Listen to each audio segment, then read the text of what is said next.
And welcome back into another episode of Fifth Avenue Faceoff. Hi there. I'm your friendly hockey host, Chris Mack from the Fan Morning Show on Sports Radio 93.7 The Fan in Pittsburgh.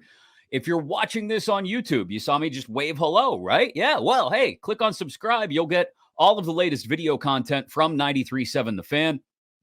And of course, that includes the latest episodes of Fifth Avenue Faceoff as soon as they are available a couple times a week. And we are down to the last couple weeks of the regular season, hopefully just the last couple weeks of the regular season. And we'll get to continue to use that word as a caveat. Hopefully not the last couple weeks of the season in totality. We'll get to that in just a couple of minutes. Of course, subscribe to the podcast however you get it, whether it's Spotify, whether it's Google Play, whether it's iTunes. My recommendation would be on your Odyssey app, AUDACY. Download it if you haven't yet, and then just click follow up there in the upper right-hand corner, and the newest episodes will show up right there in your Odyssey app as soon as they are ready, right next to all of your other favorite podcasts from BetQL. I've heard there's a wonderful weekly show called BetQLU where some gentleman named Chris Mack, alongside a couple of other folks, RJ Choppy and Kayla Canarum, talks about college sports. I've heard he's stunningly handsome. I've just heard that. Just heard it. Subscribe to the show and find out for yourself. Could be more entertainment-wise, could be sports, could be whatever you want to listen to. All your podcasts there inside your Odyssey app. And of course, wherever you get it, leave ratings, leave reviews. We appreciate it as always. The positive feedback. Consistently inconsistent. Again, if you're watching this on YouTube, you see those words underneath my face because that's what your Pittsburgh Penguins are. And as we've talked about throughout the year, and we'll get to Eric Tangradi in a couple of minutes if he can make it. He's got a multitude of different things going on his home front. So if we can check in with him, we'll check in with him. If we can't, don't worry. We still got plenty to talk about from this weekend. But chief amongst what we got out of this weekend, consistently inconsistent. You've heard that phrase before. And as far as the 2022-23 Pittsburgh Penguins go, it can't be disputed. It can't. Here they sit, 86 points in the standings, just 1 point ahead of the Florida Panthers for the final playoff spot, just 1 point behind the New York Islanders with a game in hand for the first wild card, which would get them out of a first-round trip to Boston to face the Bruins. Before we get into those final 4 or 5 games and a possible trip to Boston or wherever it may be for the first round, because I've got some math cooked up to explain to you why this thing, I think, it's going to go right down to the wire. But that's coming up in a couple of minutes. Let's look back at the track record of what we've gotten from this team. You know, the last 7 games now have literally gone win-loss, win-loss, win-loss, win. And you can go back to the beginning of the season to find the streakiness of this team.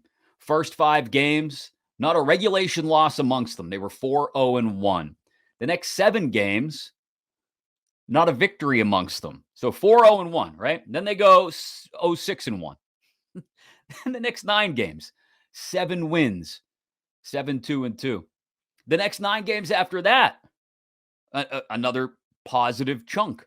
I mean, you could add these up and say there were 15-3-2. Fine. Go that for 15 wins out of 20 if you want, including a 7-game winning streak. And then some tumbles started to get thrown into the mix. An 0-4-2 stretch. They bounced back, winning 8 out of 15 at one point and getting points in 11 of those games. But then they had another 4-game losing streak. And then they won 7 out of 9. Points in 8 of those games, 7-1-1, including a 4-game winning streak. And then they lost 4 in a row, including losses at home to both Montreal and Ottawa. See the streakiness that we're building up here? Here's the problem. As we get closer and closer to the end of the season, the streaks have gotten shorter and shorter and shorter. You heard me mention earlier, there was that 15-3-2 run where they won 15 out of 20 games at one point. I want to say it was right around late November, the bulk of December. 15-3-2. They got points in 17 out of 20 games, including a 7-game winning streak. And then they lost 6 in a row. It's as streaky as you can get. But those streaks have gotten more and more condensed, right? the back and forth nature of this team, and I've mentioned it before, you don't know what you're going to get on any given night anymore, let alone, you could say any given period, right? We're now down to just about any given shift. You could see it this weekend. You could see it. You could see it Saturday against Boston in a game where, okay, let's be honest, the Bruins, no Patrice Bergeron, Linus Ullmark not in goal. They went with Jeremy Swayman. But you could see that the Pens were hanging in there with them, right? Hanging in there with them, doing their best to hang in there with the best team in the league.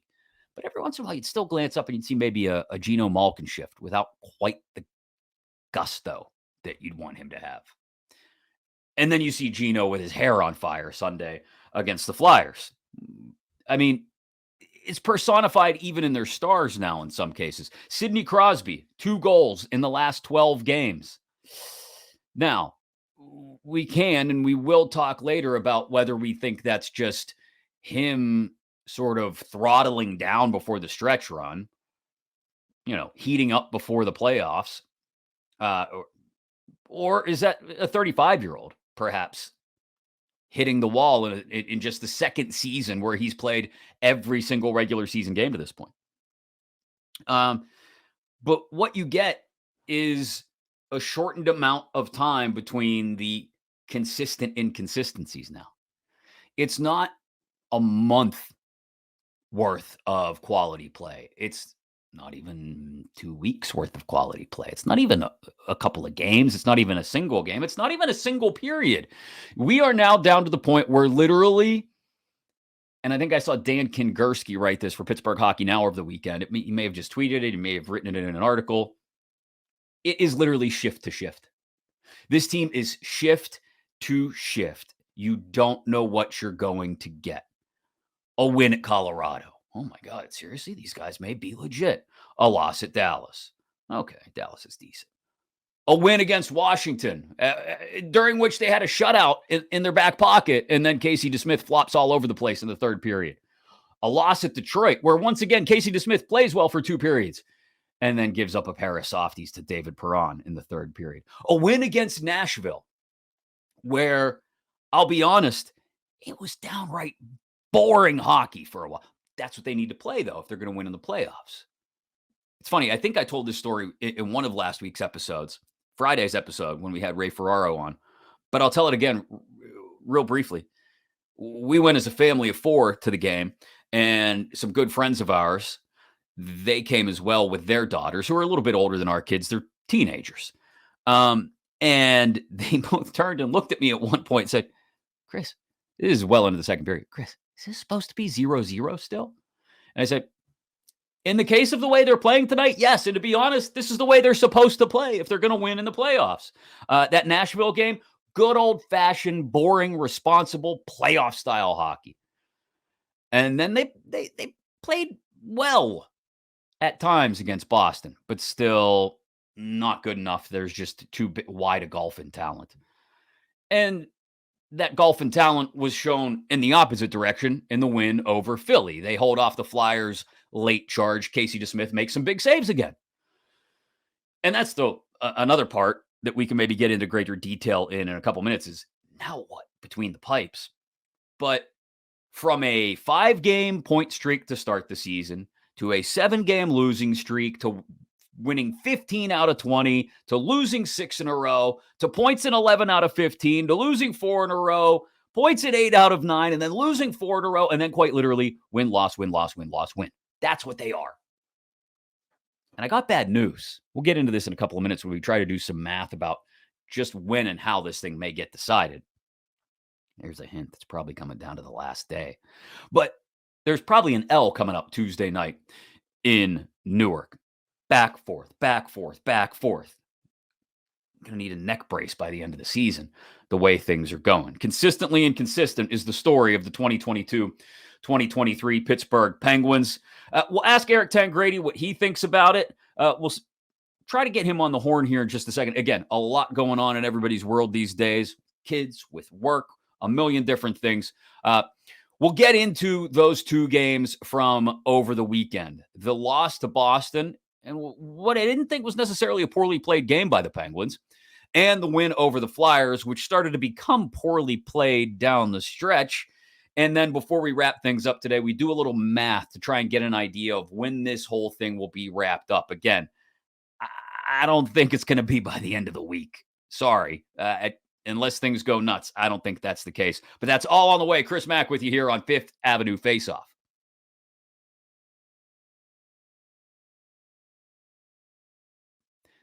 Welcome back in. It is Fifth Avenue Faceoff. Chris Mack of the Fan Morning Show on Sports Radio 93.7 The Fan with you. Eric Tangradi has got some loose ends at home and at work to button up today. We will get him back in the fold on Wednesday. If you missed any past episodes, man, have we had some good ones. We had Ray Ferraro on Friday. He helped us look ahead to Pens Bruins, which we'll look back on in just a moment. Great stuff with Andrew Destin last week of the Post-Gazette, young guy who's just started covering the Penguins this year. We had Sean McDonough the week before that, Sean Gentili of The Athletic, some great views behind the scenes in both Denver and Dallas from people at the Fan in Denver, as well as with the Dallas Stars. Just great stuff all around. Jackie Redmond of NHL Network a few weeks ago, Bob Pompiani of KDKA TV talking about where the Penguins land TV network-wise, because that's still something that feels like it's fallen off the radar with everybody worried about the team getting into the playoffs.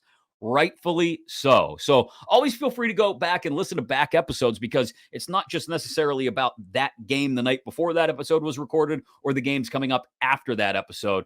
We have had the same storylines, the same threads, the same themes weaving their way in and out of this Penguin season throughout. And we've been providing fresh episodes for the last 2 months plus. So we appreciate you going back and listening to the archived ones as well. Takeaways from this weekend: and 2 points against the Flyers on Sunday night, none against the Bruins, even though it felt like they were right there, right, on Saturday. Okay, a Bruins team without Patrice Bergeron and Linus Ullmark. I kept pointing that out to people on Saturday. They didn't seem appreciative of the fact that I was pointing it out, but it's an important thing to note that the Penguins were playing a Boston Bruins team without their number one goaltender playing. Jeremy Swayman played pretty well, I thought, and without their captain, Patrice Bergeron, not in the lineup either. And they still went 0 for 6 on the power play. The Penguins did, which is not going to get it done. You take that game otherwise, and I'll be quite honest, despite the Pasta hat trick, and let's take a moment and just pause and give some flowers to David Pastrnak, because he is, outside of Connor McDavid, the most electric goal scorer in the league right now. He just is. And that being said, let's acknowledge that. I don't like the fact that he plays for the Bruins, and the Penguins are very likely to face the Bruins in the first round of the playoffs if they get in, but unfortunately, it is what it is. Now, here's where the Penguins can find, I think, just a little bit of success in that first round playoff series if they do, in fact, draw the Bruins. Find yourself on special teams. Find yourself even just on the power play. I mean, special teams as a whole, right? Because you're not going to get away, if you're the Penguins, with giving up multiple power play opportunities in the first period. You saw.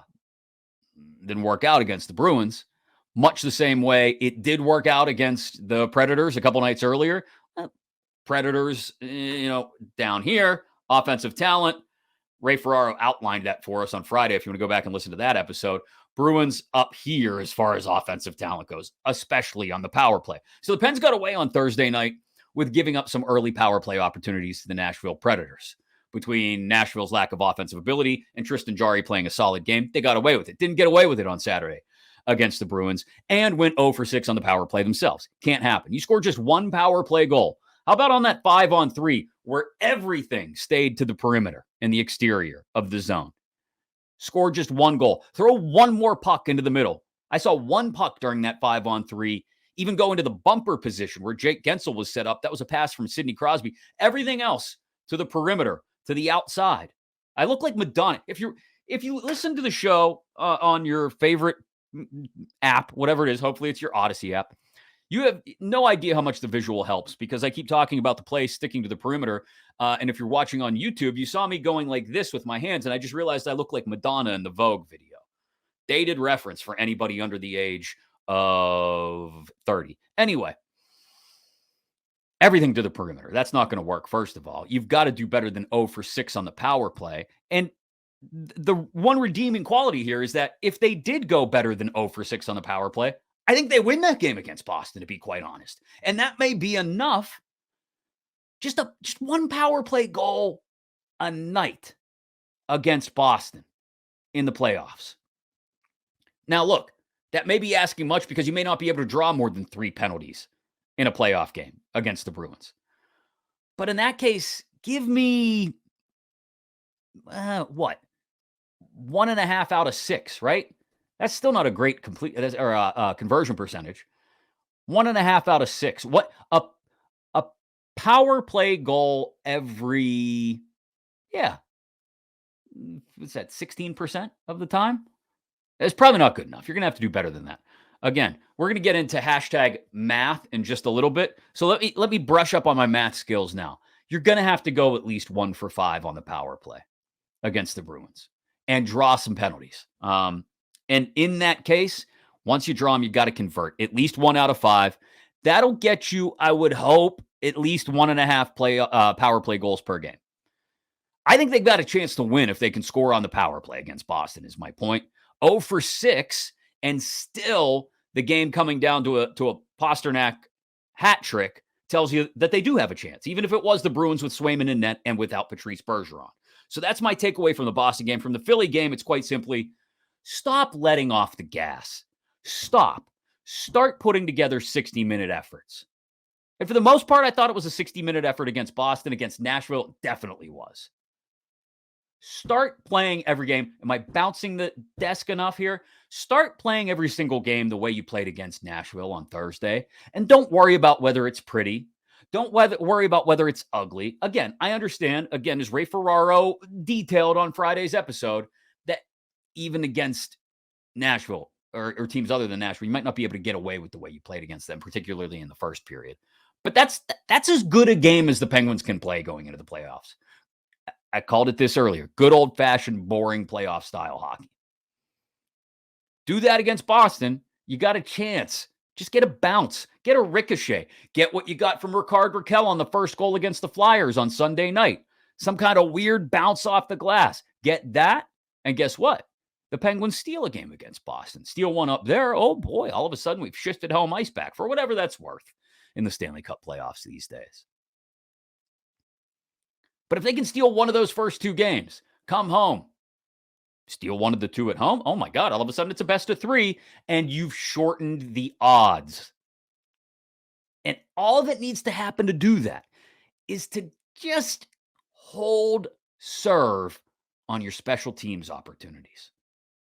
1 out of 5 on the power play and kill better than 1 out of 5 on the penalty kill.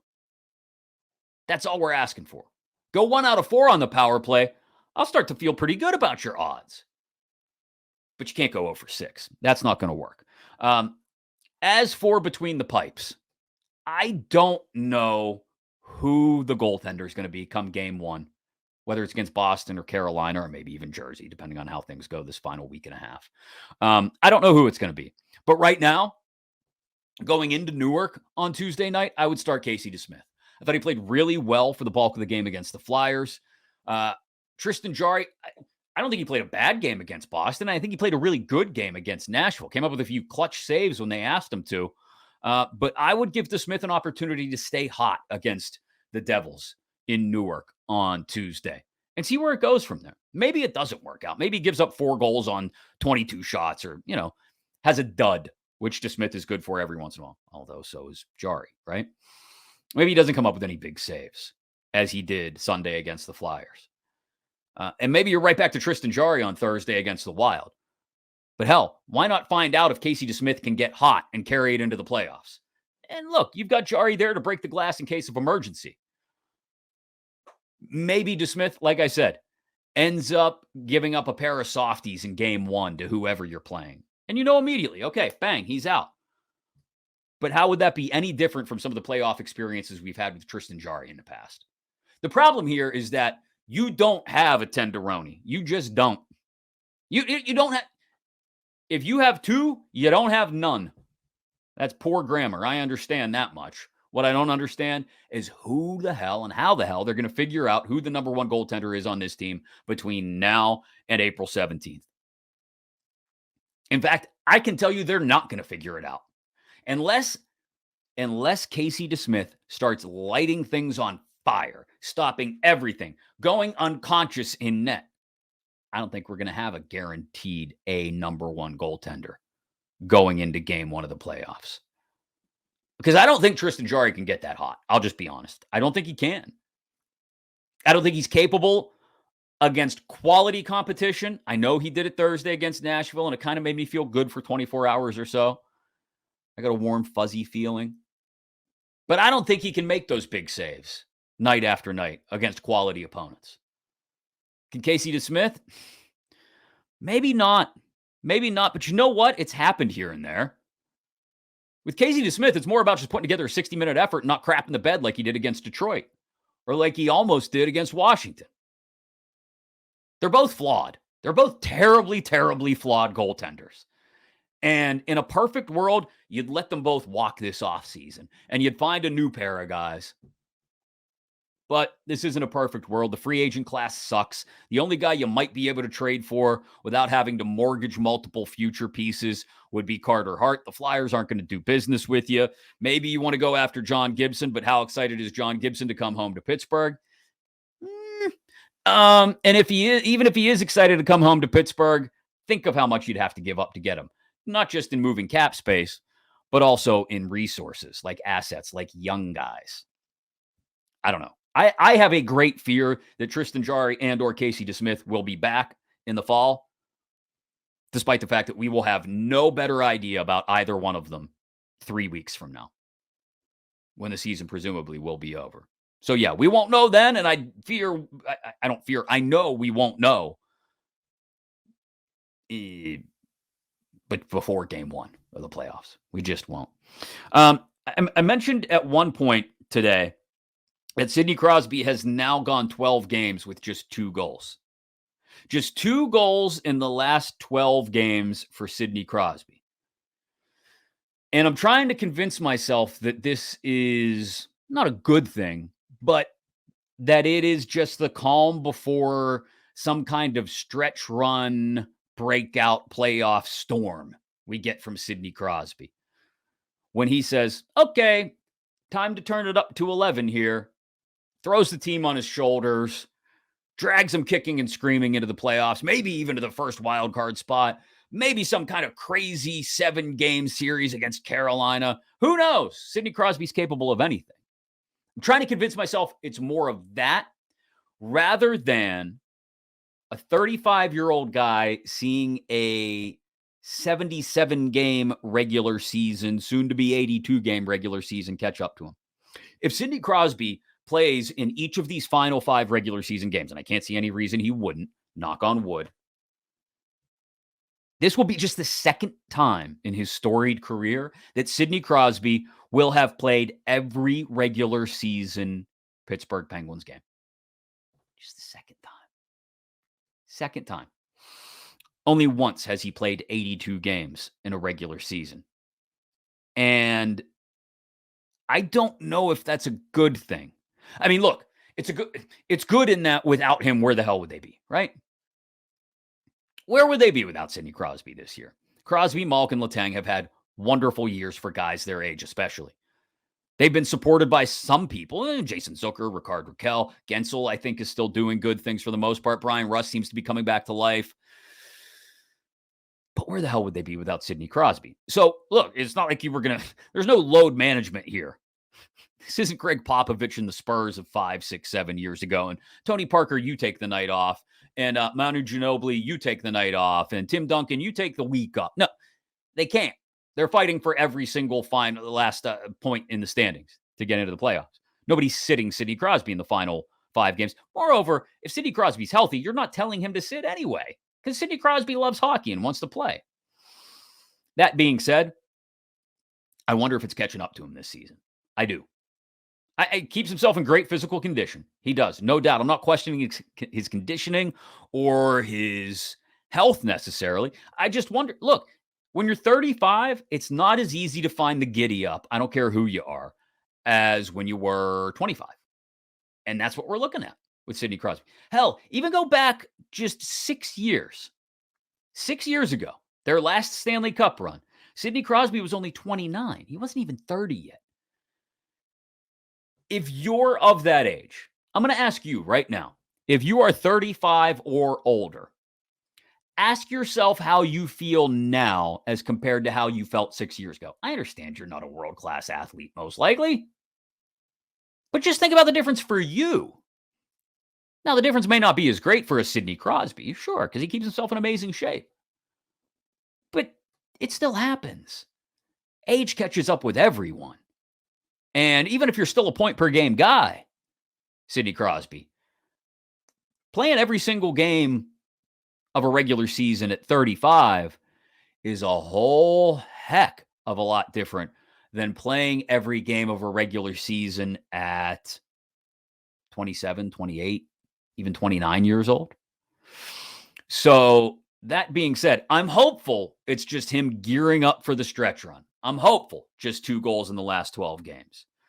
We'll see in the final 5 games of the regular season. And real quick, before I get to some hashtag math, talking about the final 5 games of this season and how I think it'll play out and how I think the Penguins get into the playoffs, let's talk about Chris Letang for just a second. You know, I've had my ups and downs as a fan with Christopher Letang. But one thing I can say is this. I think he is easily the most underappreciated star in Pittsburgh Penguins history. He has suffered, if you want to call it that, the unfortunate timing, again, if you want to call it that, of playing his entire career in the shadow of Sidney Crosby. Drafted the same year as Sidney Crosby. Again, you could call that unfortunate if you want. It's helped, he's helped be a part of, and Sidney Crosby being with him the entire step of the way has helped him be a part of 3 Stanley Cup runs and countless huge moments. Yet, all that being said, you still find people who, at this stage of the game, still want to run Chris Letang out of town. Still. Oh, I can't believe it. He so doesn't know it. Oh, every single time Chris Letang makes a mistake, people will light up social media. And look, I'm not here to say you can't criticize a guy's mistakes, but every single time people light up social media when Chris Letang makes a mistake. And yet you don't get the same praise from those people when he does something spectacular, like the couple of game-winning overtime goals he's got earlier this year. Chris Letang will go down. If Chris Letang had not played on the same team as Sidney Crosby and Evgeny Malkin, would he have won 3 Stanley Cups? No. But I do think he would be appreciated as the most talented defenseman in the history of this franchise. And this is a franchise that employed Paul Coffey for a while, Larry Murphy for a little bit, and Sergei Gonchar for a long while. As it stands, he is the most talented defenseman in this organization's history. And there's a very real conversation about his number going up in the rafters next to 66, someday soon, hopefully 68, and eventually 87 and 71. Because without him, did they win all 3 of these Stanley Cups? I don't think so. Maybe the first one. That was more Gonchar driven on the blue line, no doubt. But the second 2? 16 and 17? I don't know. I just wanted to kind of, as he was honored for his 1,000th game against the Flyers on Sunday, I just kind of wanted to get that out of the way. Because I've gone back and forth with my fandom of Chris Letang over the years as well. And some nights he drives me nuts, and I just want him to be a steady, stay-at-home defenseman. And then he does something ridiculous. And I go, Chris, you're such a dummy.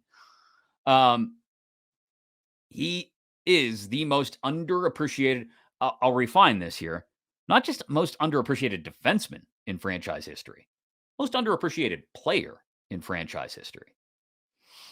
That being said, would be nice to see him get a shot at redemption for the last couple of seasons in the playoffs this year. let's figure out the math of how the Penguins get there, of how they get into the playoffs, and just how painfully close they may come to not getting into the playoffs. We'll do that coming up next right here on Fifth Avenue Faceoff. And welcome back in. It is Fifth Avenue Faceoff. Chris Mack with you from the Fan Morning Show and Sports Radio 93.7 The Fan in Pittsburgh. We're down to the final 5 games. Hashtag math. I know, 5. They've played 77, 82 total. Carry the 3. Cosine of the tangent is the coefficient. Yeah, 5 games left. Hashtag math. And so I also looked at the 5 games the Florida Panthers have left and the 4 games the New York Islanders have left. And let me rattle these off to you real quick. And then we'll kind of go through step by step because I've done the hashtag math on this. And I think the only way this ends for the Penguins, if it ends well, is probably at like, I'm going to say 9:45 the night of Thursday, April 13th. I think. Let me explain. Again, hashtag math. Here we go. So the Pens have a trip to Jersey Tuesday night. They face the Devils out in Newark. Then they come home. They face the Minnesota Wild, who are still battling for position. Let's not lose sight of that out west, trying to hold off the Avalanche and the Stars for the Central Division title. Then they go to Detroit on Saturday. The Penguins do an afternoon start. Originally, it was supposed to be 8 p.m. ABC and ESPN have changed that to a 1 p.m. start. Don't be fooled. It's an afternoon game Saturday at Detroit. Tuesday, they come home, face the Blackhawks, and then Thursday, they're at Columbus. Those are the Penguins' final 5 games. At Jersey, home Minnesota, at Detroit, home Chicago, at Columbus. Okay? You follow me? I think there's 6 points in there. I'll give them 6 points out of those 5 games. You may think that's optimistic. I think that's whether they beat the teams they're supposed to beat or lose to the teams they're supposed to lose to, like lose to Jersey and Minnesota and beat Detroit, Chicago, Columbus or not. That's what I see. 6 points, which would get them to 92. Okay. Keep that number in mind. They're at 86.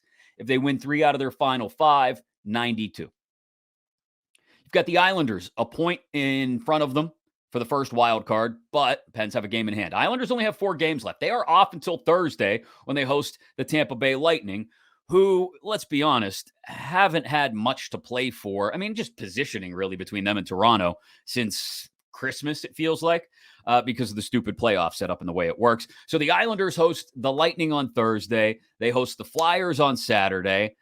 Monday, they're at Washington against the Capitals. And next Wednesday, they are at home against Montreal. They should also, to be quite honest, based on that schedule, pick up 6 more points.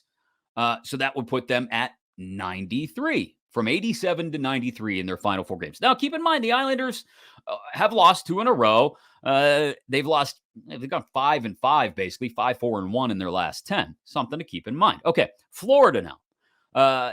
Chasing down the Penguins, just a point behind them in the standings. Same number of games left, 5. Again, hashtag math. So Florida's got 5 games left. And similarly, they've got 3 games against non-playoff teams. Here's the difference for Florida. Their 3 games against non-playoff teams are coming up this week. The Penguins, of course, have 2 games against playoff teams, the Devils and the Wild, before they wrap up the schedule against non-playoff teams, Detroit, Chicago, and Columbus. Again, keep that in mind, okay?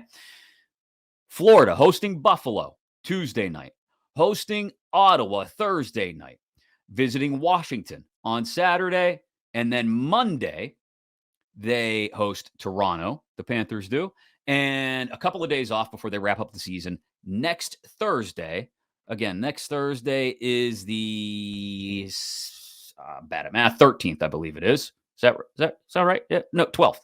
Whatever it is, it's next Thursday. Jeez, oh man, Chris, this is supposed to be hashtag math and you don't even know the date. Next Thursday is the 13th. Anyway, 85 points now. I see Florida, coincidentally enough, getting 6 points in this final 2 weeks of the season, much like the Pens and the Isles. That would take them from 85 to 91. That would leave them a point behind the Penguins, 2 points behind the Islanders. We would finish the season with the Islanders as the first wild card with 93 points and the Penguins as the second wild card with 92 points. And based on these projections, the Panthers just out of it with 91 points. But again, remember how I told you the timeline of events that we're talking about here. We're talking about the Penguins having to play the Devils on the road and then come home to play a Wild team that is still fighting and scratching and clawing for every point in the standings. I'm going to be honest. I think by Thursday night at about 10:30 p.m., people are going to be ready to storm the castle. They are.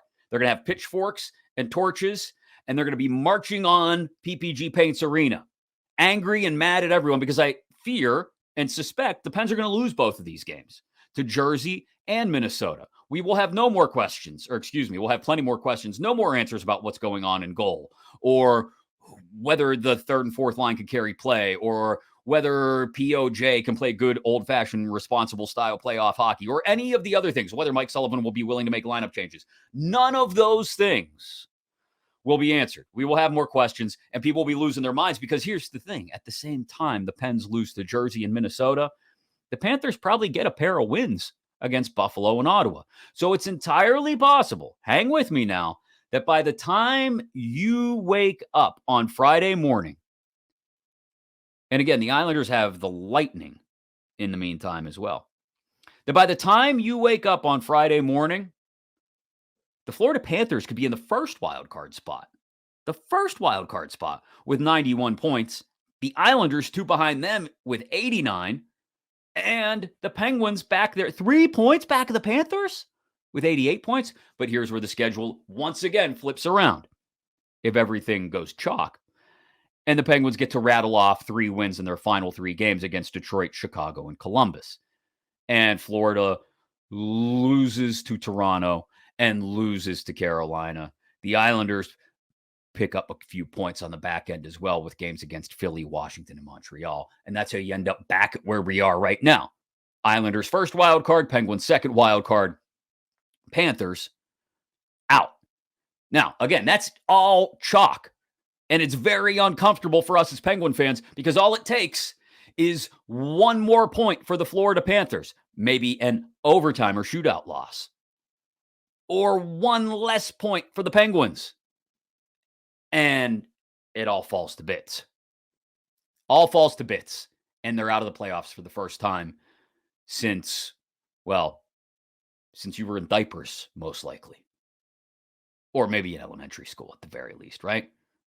Whatever. We were all a whole hell of a lot younger. I wasn't even married yet. Married? Kids? Pfft, get out of here. Sidney Crosby? Oh, that young guy. No.